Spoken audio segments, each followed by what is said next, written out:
Wilmington for tomorrow? Yep. Were they packs for today?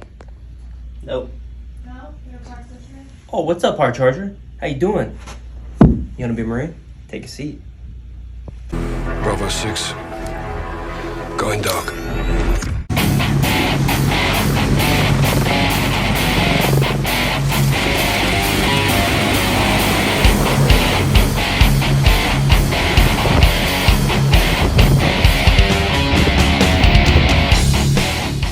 Don't go into town, Johnny.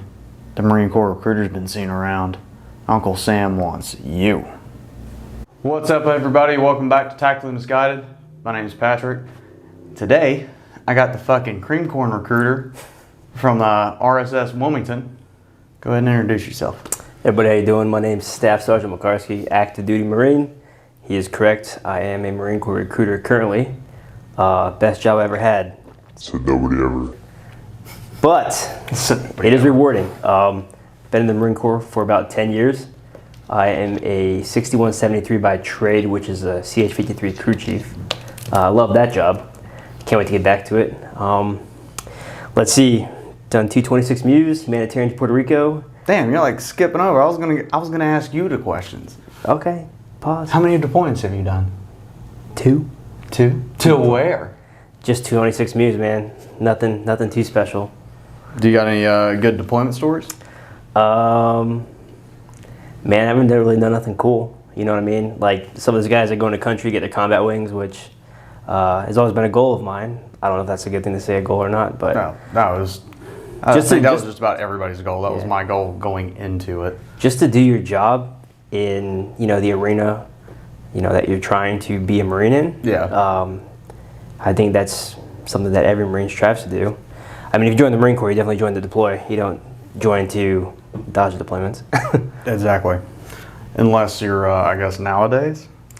How many kids you get on the regular that are like, I want benefits. I want to go to college. Just about every one of them. Yeah. You get the onesies and twosies that come in and are like, yuck, I want to be a Marine first and foremost. I'm like, well, sit down here. Yeah. What's up, Hard Charger? Look, everybody, Take a seat. yeah, it's a unicorn. So, Shit, I was a unicorn. I was just a dumb unicorn. yeah, me too. I walked in, I was like, yo, get me out of here.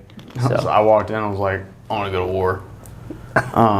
Iraq's basically over, right? I want to go to war. Iraq, you say? I want to go there. yeah. I just told you it's over. I want to go there. Out of the schoolhouse for flight school, they're like, hey, look, 464 is going to be the last one's doing the pump to Afghanistan. And I was like, all right. So they're like, where do you want to go? And I, finished as like the class leader, Yeah. every squad's the class leader. So I got like my pick. And I was like, I'm going to 464 because I want to go to Afghanistan. I go to 464, I get there and like, guess what, bro? We gave that to 366 and we're doing a MU and a UDP. Yep. I missed it. Similar situation on my end. When I went, so you had like the wish list after the schoolhouse, right? So it was like, for fucking tracks, where the hell are you gonna go? You got two fucking places. And on the off chance you're a fucking like cock-sucking like unicorn, you get to go to Hawaii to like the 20 fucking track platoon out there. Yeah. That's like I originally chose here at Lejeune just because I wanted to come home, and then I had a second thought of it. I was like, fuck that, I don't want to go home. I'm gonna stay as far away from fucking home as possible. Me and my buddy were like in cahoots together. We're like, yeah, let's just fucking stay out here. He was from New Jersey. I was from here. I was like, I want to stay away from the East Coast. So we stayed out there, and we heard they got better deployments. The 30 East worst, Coast? Oh, no, okay. the West. 30 worst fucking MU, all that shit.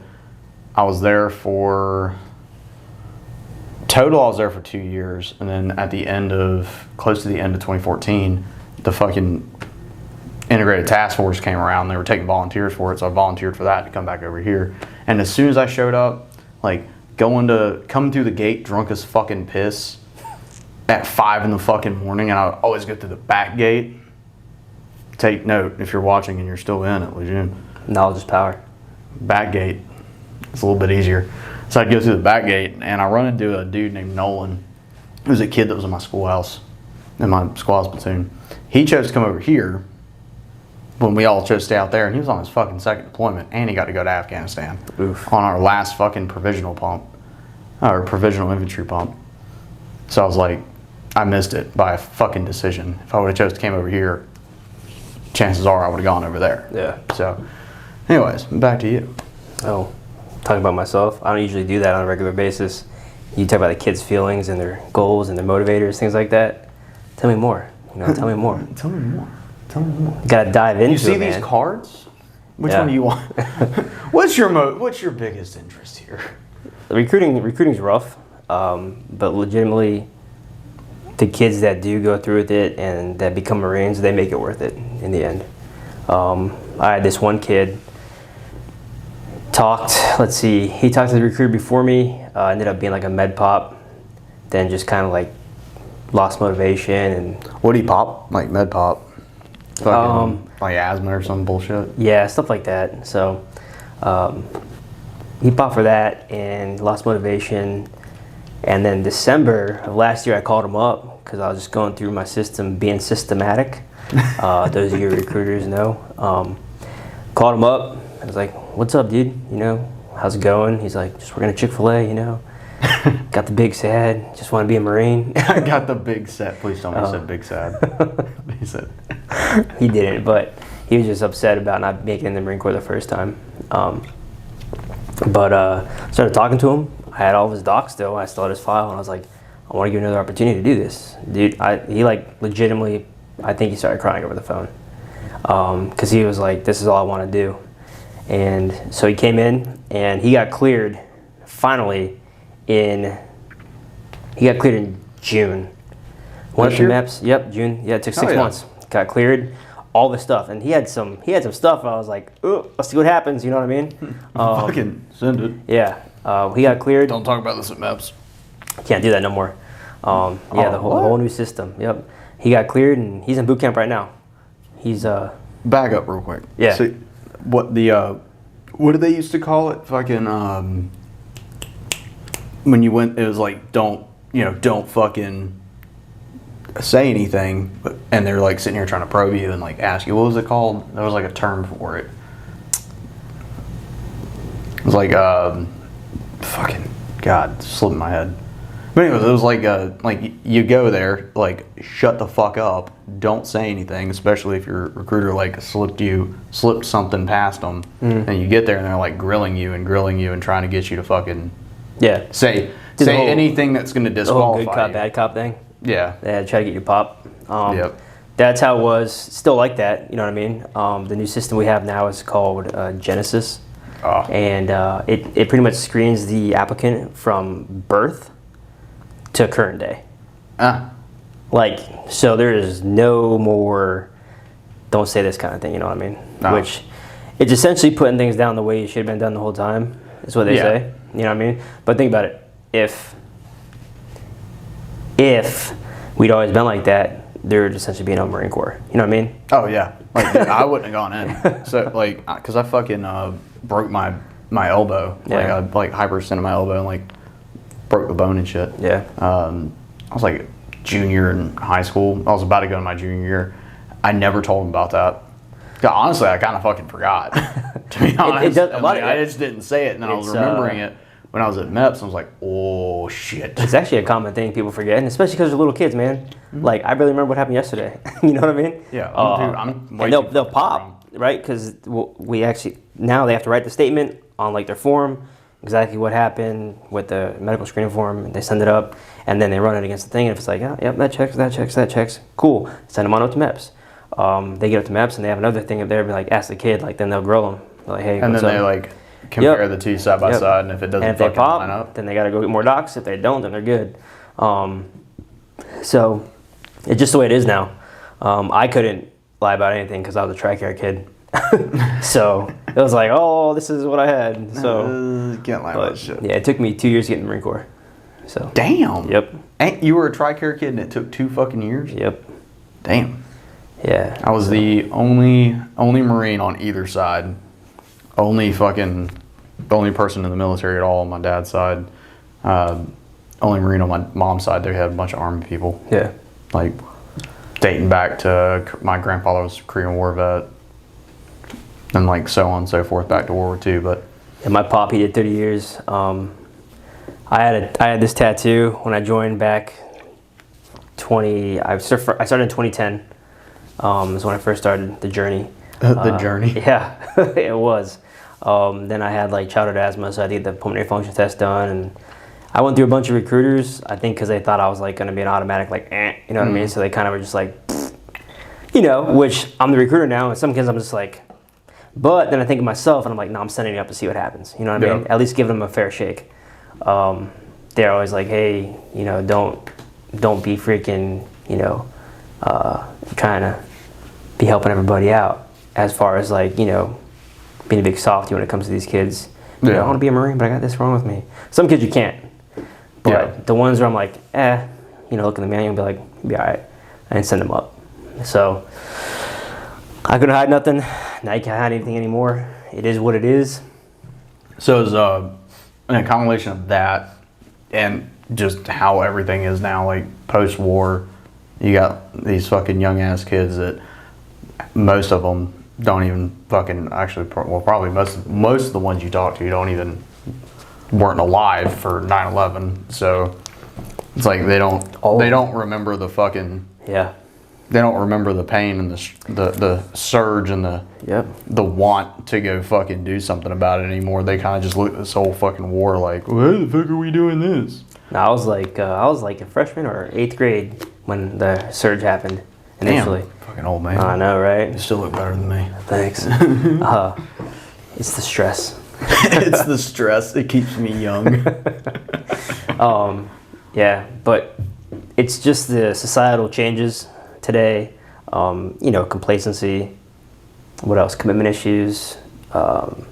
Everyone has a lot of things given to them nowadays. All their what anxiety. What do you got? That's another thing, man. No offense to anybody out there. I know everybody has their reasons, but chemical parenting is a real thing. Yeah. I have a lot of offense if you make anxiety your personality. I do have a lot of offense meant towards that because you're fucking soft. But that's my opinion. Will make it tough. All right, so it's definitely harder than it used to be. Yes. Yep.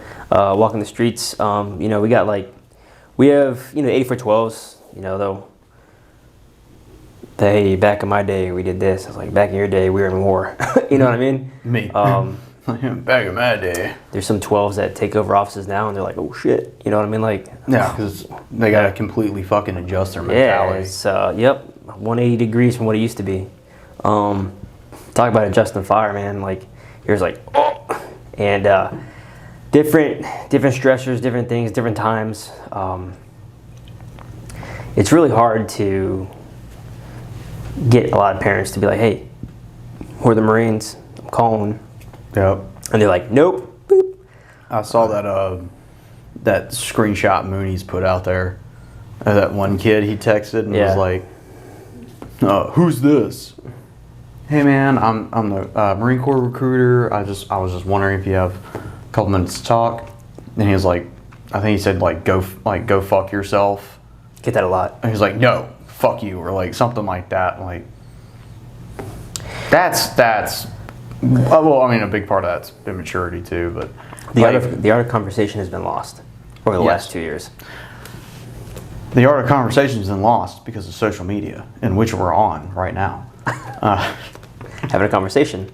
Exactly. How ironic. This has destroyed our fucking society. Not only that, but I think the pressures of the last 2 years, you know, the whole pandemic. The whole pandemic. Like, you know, it caused kids to become more internal. So they lost, like, you know, just normal basic conversational skills. They lost what it's like to go out into the real world to like, dude, we have people putting in like Indeed applications and stuff at work and like coming in and they don't, we had a kid, not a kid, he's actually older than me. I don't know how this slipped his fucking mind, but he came in and he's like, doesn't have his resume. And he's waiting around like me and Jimmy are busy as shit trying to like process these guns and get them out. And he's just hanging out in the shop for a fucking hour waiting to talk to him. Then he made the mistake of calling me Peanut. I'm like, you don't rate to call me that, dude. Like, there's 4 fucking people that worked at this shop that rate to call me that, not you. Jimmy goes out there and is like, do you have your resume or anything? Oh, I didn't bring it, but I can email it to you. He's like, well, don't you think you should fucking have that if you're going to come and, like, try to get a job interview? Yeah. Also, the dude you just called Peanut, that's Patrick, and that would be your boss.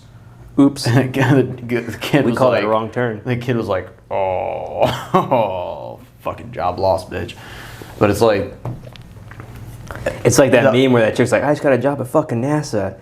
Like, you should probably watch your language. She's like, fuck you. And it was NASA that said you should probably watch your language. It's like, fuck you. Yeah. No longer has a job at NASA. Nope. So, like, recruiting always scared me. Obviously, like, you know my story behind that. Like, the whole reason I got out was because I got histed for recruiting duty. And I had several friends that had, one of my best friends at the time, me and him were sergeants together. He had just come back from the drill field. Or, not drill field. He just came back from recruiting. And even Staff Sergeant McCauley, who had an amazing, one of the most rock solid marriages I've ever fucking seen, they almost got fucking divorced on recruiting duty because of the hours that you're putting in. And people like these kids, everybody else doesn't realize the amount of hours and the amount of shit that you have to put in. And even if you're out for lunch with your family, you're still sitting there kind of like looking for fucking prospects, or at least maybe that was just Rice's take on it because he's 100% correct. He was he was always very, like, everything he did was like 100% motivated all the time. I was like the flip coin of that. Like, I'm motivated to do my job as a tracker. Like, I was a fucking field Marine. Like, I wanted to be out. I want to be out doing shit. If I was away from family for a couple weeks, couple months, whatever, doing fucking ops and shit, like, I was okay with it.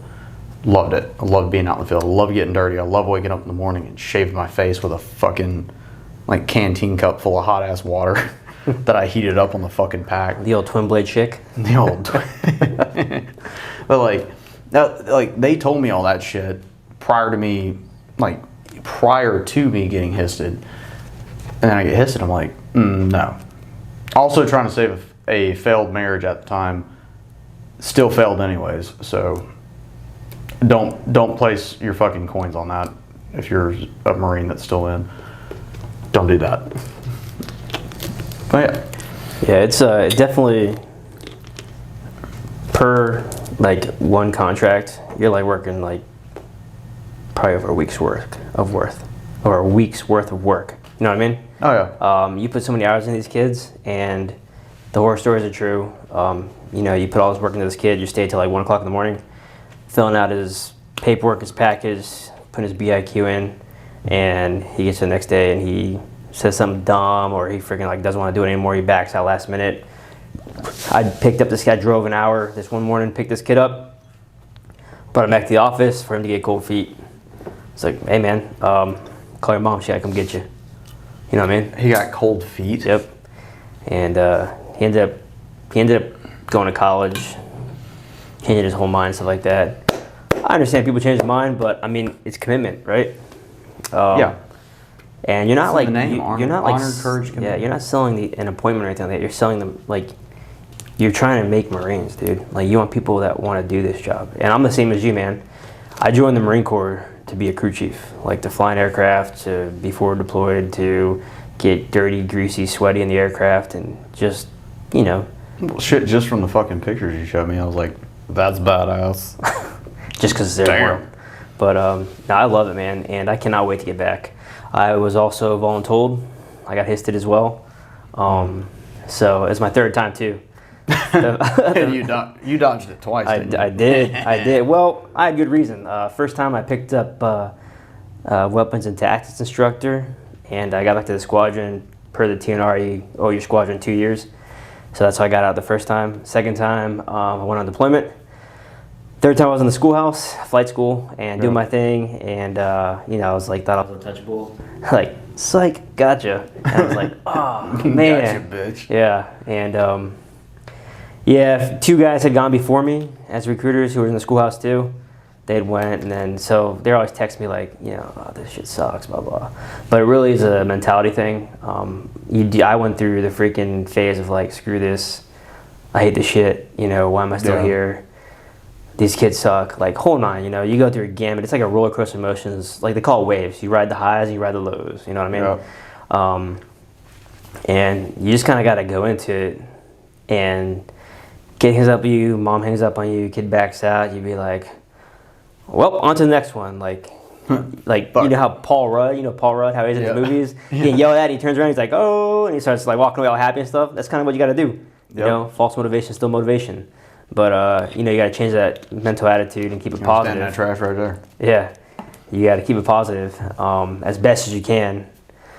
Also work out. Always make sure that you take care of yourself. Yep. And always be there for your family, because guess what?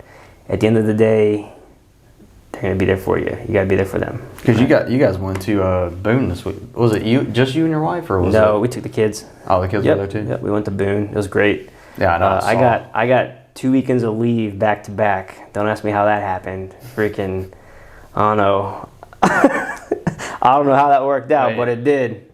So. No, it wouldn't be. It'd be the other thing. It'd be the other way around for you, buddy. But so yeah, I enjoyed it. I requested till Monday to have off, and they're like, absolutely not. You gotta come back. And I was like, I'm still gonna lose like 4 or 5 days of leave, right? That's money. And I was like, can I get like a letter saying that like, hey, but I have next month September, so he's gonna put more leave in so I don't lose those days. Yep. This guy. We'll see if it happens, because it's been a little rough this month. Last month was absolute trash. No, it was awesome last month. Wait, July was? Yeah, like making new working applicants, NWAs. We had like 600% of our NWAs. Hell yeah. This month is a little rough, a little more rocky. I think it also does with the ebb and flow of like, it's about to be school starting. You know what I mean? Yep. So kids are like focused on like, hey, they're leaving for school or they're starting school, so their mind's elsewhere. I guarantee you though, after school starts, they're 100% like, oh, hey, Mr. Soldier Man. You know what I mean? Hey, like, Mr. Soldier Man. Bro, I'm a Marine. So, but it's fun in schools though. I love being in schools. They're awesome. I got some great schools. So. Tell that story you were telling me at the shop about the one class where you had one of those kids ask you a dumb fucking question. This is my experiences. So I was in a class, and this kid was like, I gave my spiel, what the Marine Corps is about, opportunities, come find me if you're interested. And there was like, hey, ask a question, okay, another question. I guess there's one kid, he's like, what's your guys' take on non-binary people? And I was like, first of all, what is that? And second of all, I was like, look, man, like, you're a guy, you're a male or female, and you identify as a male or female. If you identify as the opposite, that's considered a mental instability, which means you're disqualified. And I was just honest with him. I was like, look, man, like, you do what you want to do in your personal life, you know what I mean? But we gotta abide by certain stuff. If you're a male, you identify as male, you go in as a male. Yeah. If you're a female, you identify as female, you go in as female. Yep. Any opposite? That's the way it is, yeah. So. And these kids don't fucking understand that shit. I think it's a lot of social media, Yeah, social media has been a huge fucking the status quo, what's popular at the time. Yep. You definitely see it because those kids will talk to me in school and they're like no cap for real. And I was like, what the hell did you just say? What? Yeah. No cap for real. I'm like, can you talk to me in English? All right, Dustin, go get in your squatted truck. Well, Chad. Yeah. Fucking Chad. Nah, the kids are cool. They like shooting the shit. They like having a good time. The teachers are cool for the most part. I got some really good like counselors and stuff that hook us up. So they're all about it, especially in my area. Yeah. I bring my pull-up bar, dude, and those kids go nuts. Like the lunchrooms go freaking wild. Oh yeah. Yeah, they're having a good time. And like they're always like, can you do pull-ups? So I was gonna make sure my pull-ups are on point because I can't get up there and knock out less than 23. You gotta do it in fucking blues too. Sometimes. Sometimes, yep. So last time I put my blues on 2 years ago, which is only a handful of months after I got out, fucking like fucking choking. You the sweat like shit a tick out. or what? I was like, ah, god damn it! I just had these things stretched out. Looking like a can of biscuits, huh? I look bad. Well, I only weighed like 100 and fucking. I weighed 120 pounds when I had my blues issued to me, and my max that I got to when I was in was 140 max. Okay. And then I got out, and like literally between the time I took terminal to the time I started in the fucking reserves, I was like 155 ish. I got a little beer belly on me from the cancer, and had to have my shit stretched out before I went to the fucking reserves ball. What shit do you have to have stretched out? I had to have like the inseams or whatever stretched out, and like the neck redone on the fucking blues. I was talking about the uniform. Oh. Oh. Yeah, I had to have that stretched out too. You know, I had to please my new first sergeant because I got in trouble for hazing on the first day. Yo, police that mustache. Police that mustache. I wore this fucking cover for that shit too, so you can imagine how that went. It's good trash. That fucking faded ass trash. I right there, you mean, understand? my camis are dark green because I never wear them. I wear a flight suit. So, We wore flight suits in the field. yeah. That's all we wear. We wore coveralls at the ramp, but once you're a fucking sergeant, 9 times out of 10 you're not wearing coveralls. Yeah. You're a supervisor. Yeah. And then the corporals are working supervisors. I love the shitter community, man. For those who don't know, 53s are called shitters because we leak or you see us flying in the sky with a big black trail behind us. If there's not a black trail, something's fucking wrong.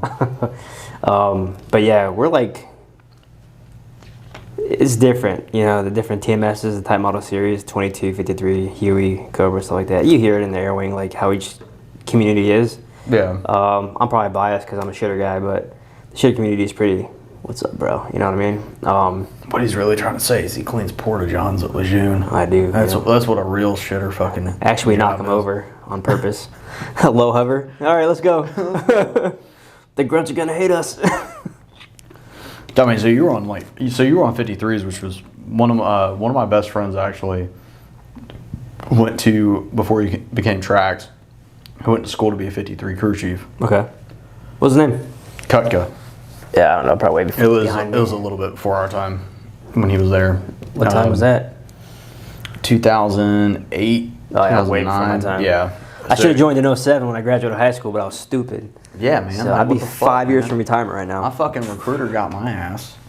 I wanted to go to school because I thought I knew everything.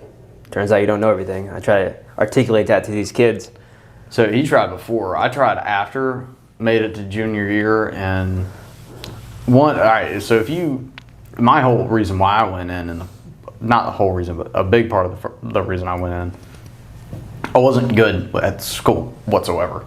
Like I barely made it through fucking algebra.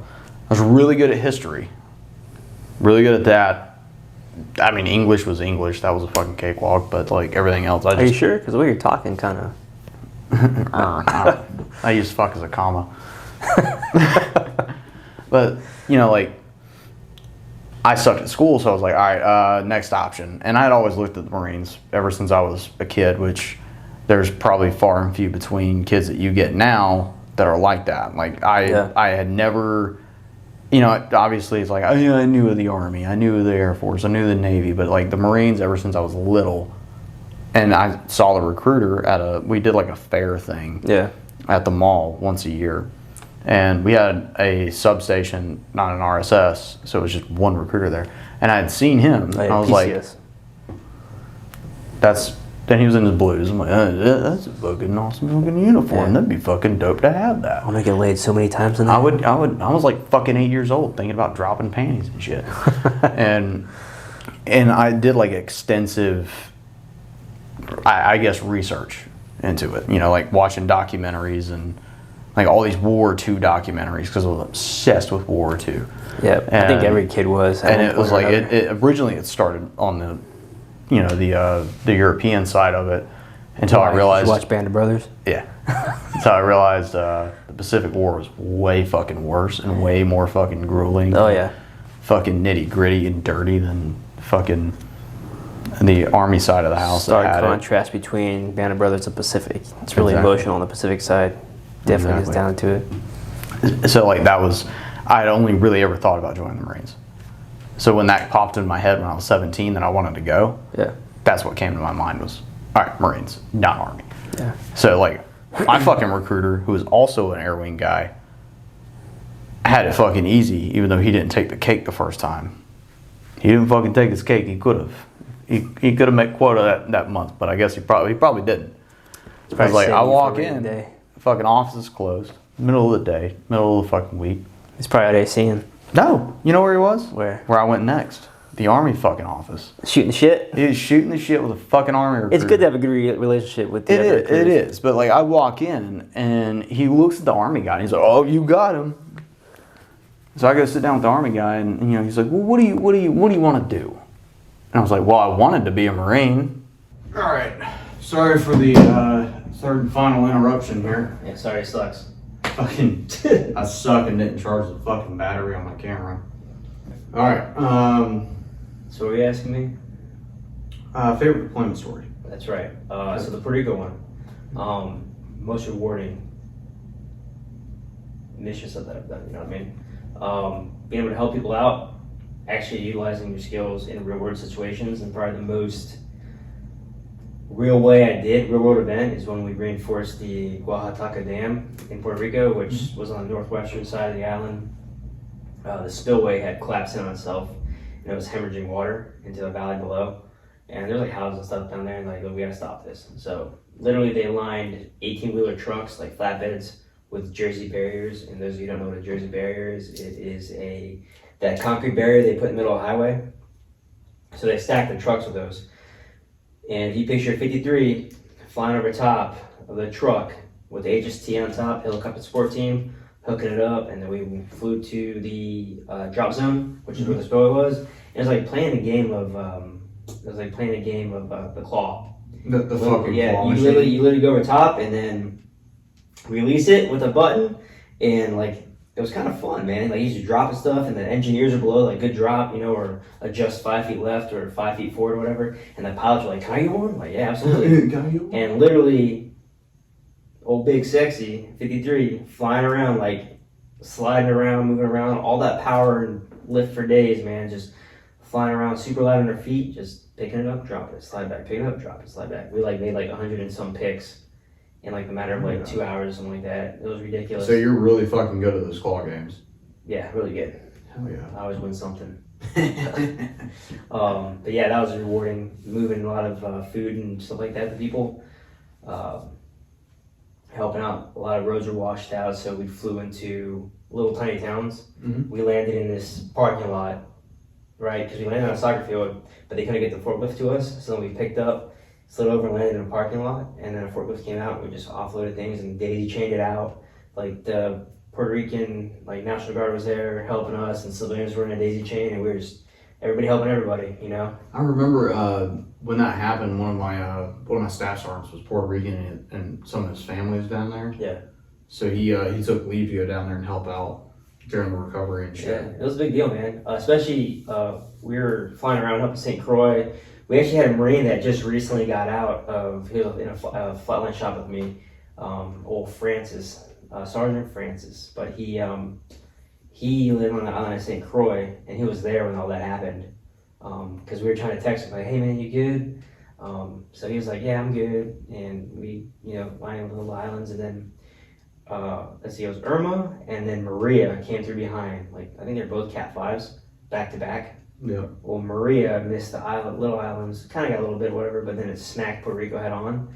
And just seeing all the foliage and the topography just kind of like changed, because Puerto Rico, you're flying in the first few days or whatever, helping out the other islands. It's all green and beautiful. The water's like bright blue. Yeah. And then Maria goes through and everything's brown and dead, and the water's all brown. Yeah. And it's like, good Lord, man.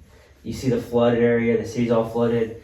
They had no ATC tower. Like, there was birds coming in from everywhere, landing in the airport. Like, you had Homeland Security, you had Army, Coast Guard, Air Force, Navy, Marine Corps, just planes from everywhere flying, civilian aircraft trying to leave. It was chaos, but it was pretty controlled, I'm not gonna lie. So they did pretty good. And see, a lot of people don't even have that. They don't have humanitarian fucking missions and shit that they went on either. Yeah. But that's fucking dope. Yeah, I mean, just earning the title and stuff carries a lot of weight. You know what I mean? Only about 0.0012% of the population join the Marine Corps every year. So there's a number for you. Fucking facts. I remember when I was graduating high school and they were asking like, who like out of our 80-person graduating class, like who's going to this university, who's going to this university, who's going into the military, and I was the only one that fucking stood up. Yep. Nobody else did. Yeah, when I was in high school, the same thing happened, and there was like 2 kids that stood up to go in Marine Corps, and I remember I wanted to stand up so bad, but like my mom, she wanted me to go to college. The recruiters didn't give me time of day because they found out I had asthma, so like wrote me off. And look at you now. I know, 10 years in, outrunning 18, 19-year-olds on the IST, PFT, PTing them, like, still got it. God, remember my recruiter like had surgery or some shit, so he couldn't even like run us. And then I came back from boot camp for like that 10-day stint, and I was like coming in on Tuesdays and like leading PT, and just fucking those kids up. They need that, dude. They do. Jackrabbit. Kids love that stuff, man. They do. They love the discipline and the direction, like that mentor-mentee relationship. They don't have that. Mm-hmm. They eat that shit up, man. Even at school.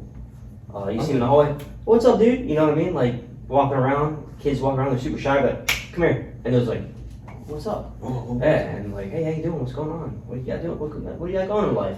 What do you got to school? Nothing? All right, man. You ever thought about that? I mean, yeah, God, why didn't you come talk to me? I don't know. Dude, you gotta be the icebreaker. You know what I mean? They love that. You gotta be a people person. You do, and I feel like it's like trial by fire when you get into that position too, because it's like, you gotta fucking figure it out quick, or you're not gonna get fucking numbers. It is definitely the whole freaking Bill O'Reilly, we're doing it live. We're doing you know what I shit mean? live. I'm definitely not a people person. Coming soon, by the way, we're gonna be doing that live. I'm not a people person per se. I consider myself more of an introvert. But this job, it definitely has brought me out of my shell. Like instructing on the aircraft and teaching classes as like a WTI or something like that, or gun classes or whatever. Yeah, I got it. That's one thing. And you're dealing with Marines, your people, and like definitely get that, because like on the outside, that's played so fucking well for me.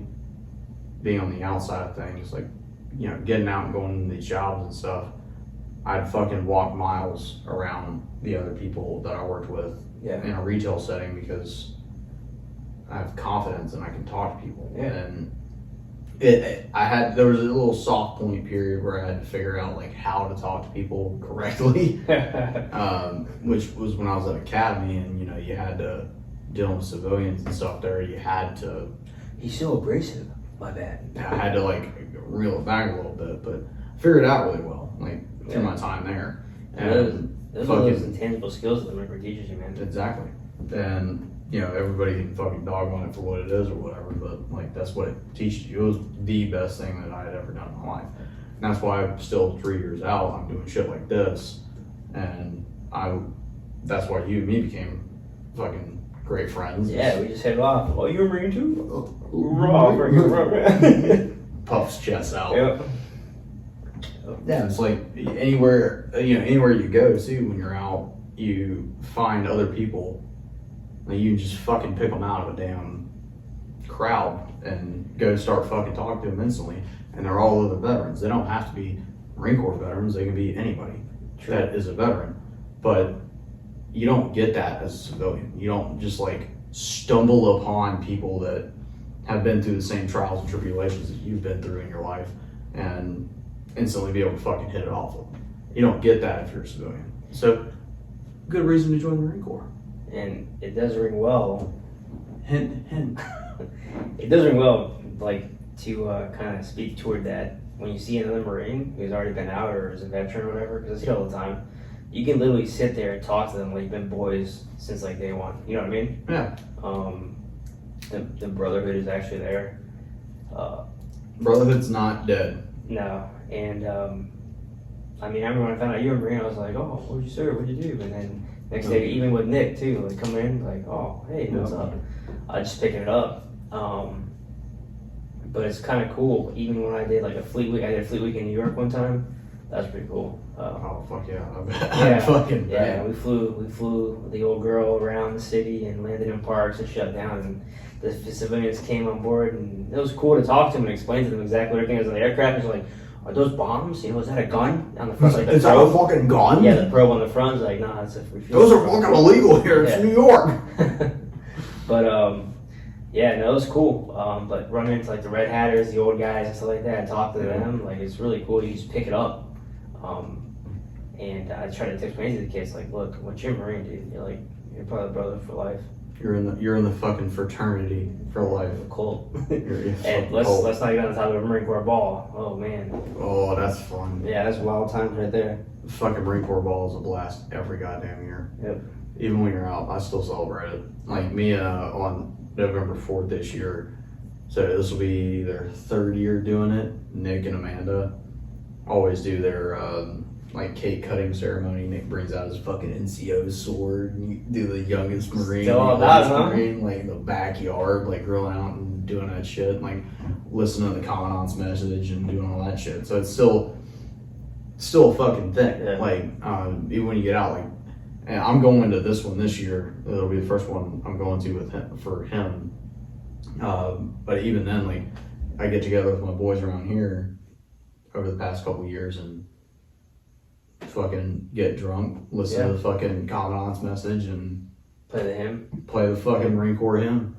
So it still resonates. And you'll see it like, where on social media or in the world do you see like, oh, the Army ball, Navy, or freaking, you know, does the Air Force even have one? I don't even know. I don't even know. But I don't the think they Marine do. Corps I don't ball, think they care enough. You know when the Marine Corps ball's coming up because it's all over Facebook. It's like everybody's like, ah, you know, freaking running around screaming. I fucking wake up in the morning and I'm like, from the halls of Montezuma. As soon as I fucking wake up, fucking shave my face, the Marine Corps hymn and shit. Yeah, Like, it's definitely. side note, I had a fucking gunny that actually did that every goddamn morning. He would wake up every fucking morning and do that shit. But it's like, it's definitely a cult, a club, a fraternity. Yeah. I had kids come up to me when I first started at UNCW when I got out. And they were like, oh, you know, they're doing rush week, right? Yeah. So like everybody's out. Did they try to get you? They tried to get me. Like I was walking into the library. I was about to go type a paper up, and kid stops me. He has a little booth set up and shit. He's like, "Hey man, you want to join the fraternity?" And I just like stopped and I looked at him and was like, "I'm still part of the world's biggest fucking fraternity, and we could outdrink you in a goddamn second, bitch." And the kid had like no idea what to say. He hadn't been rejected like that, and I was like, I walked the fuck off. Yeah. And I was like, and I met another guy there. He was in one of my classes.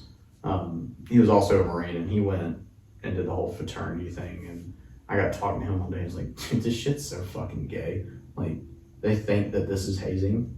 I laugh at them while they're trying to haze me. I'm like, exactly. It is what it is. You know what I mean? Ah, those are good days. I can't wait to get back to the fleet.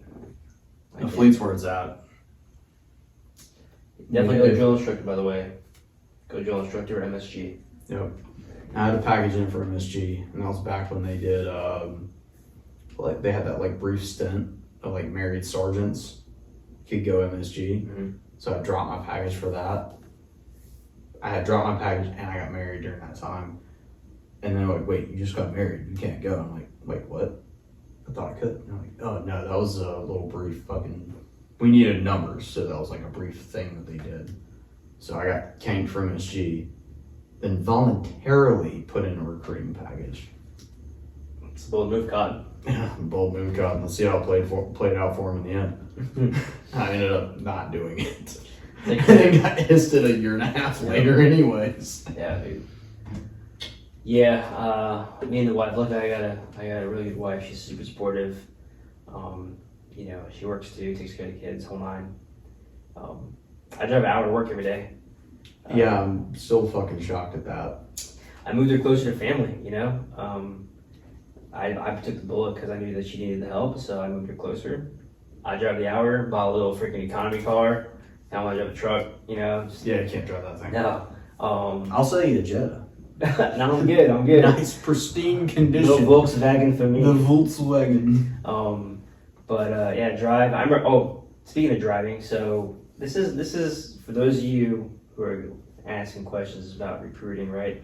How bad do you want the contract? Well, you'll see when you get to the game, like contracts, shipping's king, contracts are important, all that stuff. I woke up at 1 a.m. to drive to the office to get there by 2, to then drive to this kid's house to get there by 3, to then turn around and drive up and get him to Maps in Raleigh by 6 a.m. We got there with 30 minutes to spare. So, yeah, and he contracted, because God forbid if he didn't. Oh, If I'd have left him there and be like, yo, good luck, bud. all hell would break Yeah. loose on that Nah, shit. he contracted. God damn. He was good to go. So, And then my stupid fucking my girlfriend wakes up earlier than me every morning. She wakes up at like 7, and like when she stays over here to go she to went work. all time.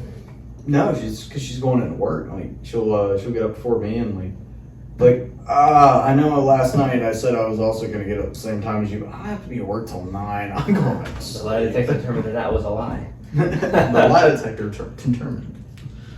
Yeah, so it's I can't do that anymore. Yeah, no. But that's fucking sheer determination right there. Yeah. For what it's worth, we were supposed to film this 2 times. about before. an hour, 2 times before, and an hour and a half before Yep.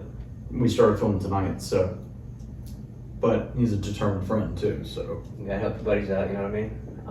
Told him how to do it, stuck to it. Last time was your fault though. The first time was my fault. I was too hungover last time. So, but yeah, no, we got it done, and it's been enjoyable for sure.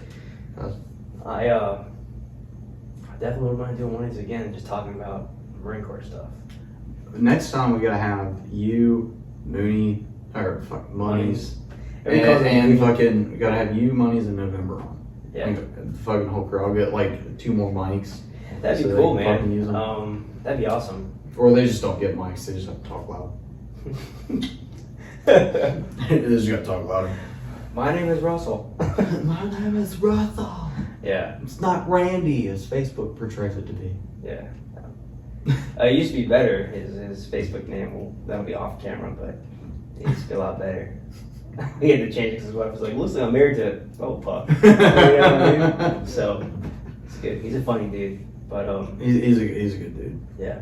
He's the cleanest fucking office space up. Oh god damn. Hey, man. Dude, the job, like, they say it's independent duty, right? Yeah. Independent duty, right? They don't tell you how much you're getting micromanaged. Mm-hmm. To a T. Mm-hmm. Everything You didn't expect that? Nah, man, they're like, hey, you're a staff sergeant. You're gonna freaking go be independent duty, do your thing. And I was like, cool, I'm all about it. I get there and it's like, hey, why'd you take a shit for 10 minutes? What? What? Yeah. Wait a minute. So, but The key is to take 15-minute shits every day on the timetable. I don't know if you heard it, man, but the boss gets paid $1, I get paid $10. That's why I shit on company time. So, I know that all too well. knowledge is power, my friend. Alright guys, with that, we're gonna wrap this one up.